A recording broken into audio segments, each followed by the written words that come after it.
ఇవన్నీ మీ జీవితంలో ఒక భాగమైన తప్పించలేని వస్తువులు. ఇవి లేకుండా మీరు బతకడం కూడా కష్టమే.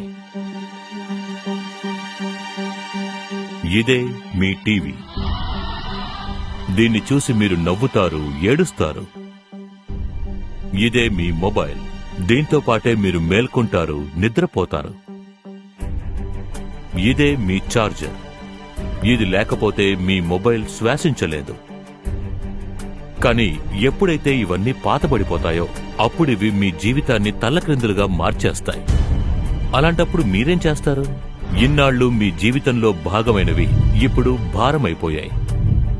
ఇన్నాళ్లు ఇవి మీకు అందించిన సంతోషం అపారం. కానీ ఇకపై గ్లోబల్ వార్మింగ్ అనే కల కాదు, సాకారం.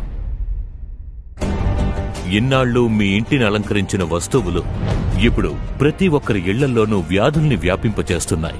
అంటే ఇన్నాళ్లు మనకు పనికొచ్చిన ఎలక్ట్రానిక్ పరికరాలు ఇకపై మనకి ఉపయోగపడవు అని తెలిసాక ఈ ప్రపంచానికవి ఈ వేస్ట్గా మారుతున్నాయి. ఈ వేస్ట్ ఒక సాధారణ వేస్ట్ కాదు.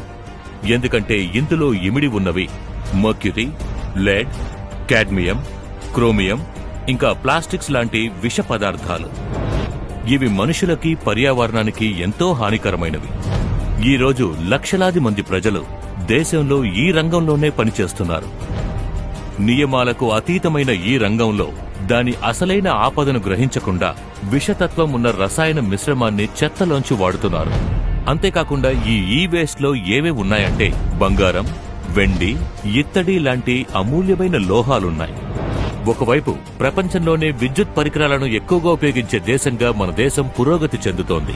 కానీ మరోవైపు చూశారంటే అంతే మేరకు మన దేశంలో ఈ వేస్ట్ కూడా పెరుగుతూ వస్తోంది. అదేంటంటే ఒకప్పుడు మనం ఒక మంచి పెన్నుంటే స్టేటస్ గా ఫీల్ అయ్యేవాళ్ళం. ఒక మంచి వాచ్ ఉన్నా స్టేటస్ గా ఫీల్ అయ్యేవాళ్ళం. ఇప్పుడు ఒక మంచి ఫోన్ ఉంటే స్టేటస్. ఈ వేస్ట్, ఈ విషయంలో మనకి సరైన అవగాహన లేదు. ఇప్పుడు మన దేశంలో ఎక్కడ చూసినా పరిసరాల కాలుష్యం. ఎందుకంటే పెద్ద పెద్ద ఫ్యాక్టరీలు వచ్చేశాయి. దానివల్ల నష్టమేంటో మనం తెలుసుకోవడం లేదు. కాబట్టి ఈ వేస్ట్ విషయంలో ఒక విజన్ ఏర్పరచాలి. ఆన్లైన్లో చూపించాలి. అవగాహన క్యాంపెయిన్లు ఏర్పాటు చేయాలి. ఈ వేస్ట్కి ఒక పరిష్కారం కనుగొనాలి. అంటే ప్రభుత్వంతో పాటు కలిసి ఏదైనా ప్రాజెక్ట్ చేసి ఈ వేస్ట్కి సంబంధించినంత వరకు మనం ఒక పరిష్కారాన్ని కనిపెట్టి తీరాలి.